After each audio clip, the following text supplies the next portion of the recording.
நம் ஆண்டவர் இயேசு கிறிஸ்துவின் நாமத்தினால் மகிழ்ச்சியும் சமாதானமும் நம் அனைவரோடும் இருப்பதாக.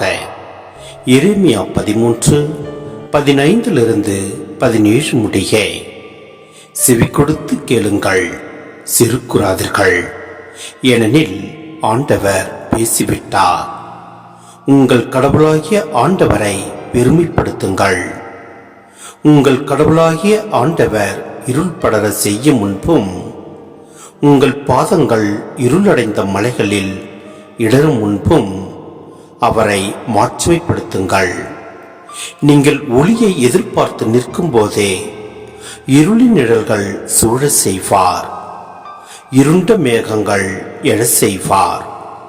ஆனால் நீங்கள் இதற்கு செவி கொடுக்காவிட்டால் உங்கள் செருக்கை முன்னிட்டு என் உள்ளம் மறைவில் அழும். அழுகை மிகுதியால் கண்களிலிருந்து கண்ணீர் வழிந்தோடும்.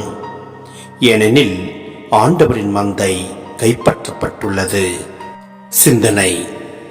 இயேசுவில் பிரியமான சகோதர சகோதரிகளே, வாழ்க்கையில் இருள் சூழ்வதற்கு முன்பே ஒளியின் ஊற்றாகிய இறைவனை தேட வேண்டும் என்பதே இந்த இறைவார்த்தையின் மைய கருத்தாகும்.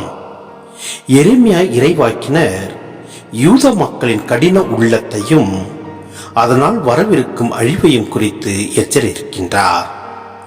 ஆம், கால்கள் இருண்ட மலைகளில் இடறி விழுவதற்கு முன்பு இறைவனை பெருமைப்படுத்த வேண்டும்.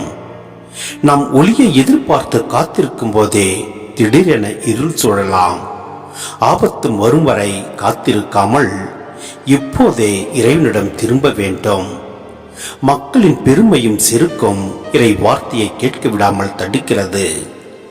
மக்களின் அழிவை கண்டு இறைவாக்கினரும் இறைவனும் மறைவில் கண்ணீர் வடிக்கின்றனர்.